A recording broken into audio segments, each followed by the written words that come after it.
बिस्मिल्लाहिर्रहमानिर्रहीम। मैं मोहम्मद नईम आखिर एनालिस्ट ज़फर सिक्योरिटीज से इस वक्त हम आपके साथ आज की मार्केट समरी पेश करेंगे।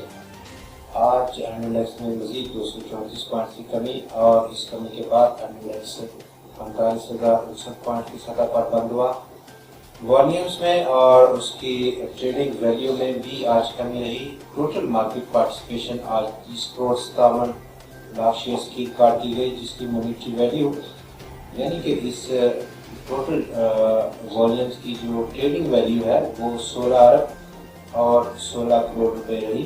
कल 36 करोड़ शेयर्स का कारोबार रहा था और उसकी जो मॉनेटरी वैल्यू थी वो लगभग 17.6 अरब रुपए की रिकॉर्ड दी गई थी।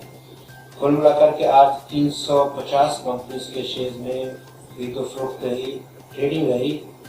कल के 357 कंपनीज के शेयर्स की ट्रेडिंग के मुकाबले में और इस 350 कंपनीज में आज 187 कंपनीज के शेयर्स की कीमतों में कमी आई।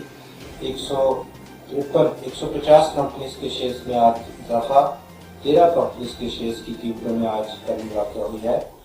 वॉल्यूम लीडर्स में बाद लीड टेलीकॉम ने 2,93,00,000 शेयर्स के बड़े वॉल्यूम के साथ ₹1.03 इजाफे के बाद स्टॉक ₹16.34 पर बंद हुआ। ANL में आज 2,56,00,000 शेयर्स का कारोबार, 75 पैसे इजाफा, ₹34.77 की क्लोजिंग। देहाती पाकिस्तान में आज 1,83,00,000 शेयर्स का कारोबार, ₹1.93 कमी के बाद स्टॉक ₹177.40 पर बंद हुआ। यूनिटी फूड्स में आज 1,90,00,000 शेयर्स का कारोबार,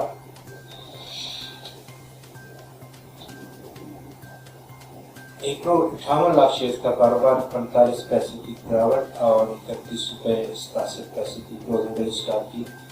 गनी ग्लोबल गैसेस में आज 1,33,00,000 शेयर्स का कारोबार हुआ, ₹1.17 इजाफे के बाद स्टॉक ₹16.90 पर बंद हुआ। बहुत शुक्रिया।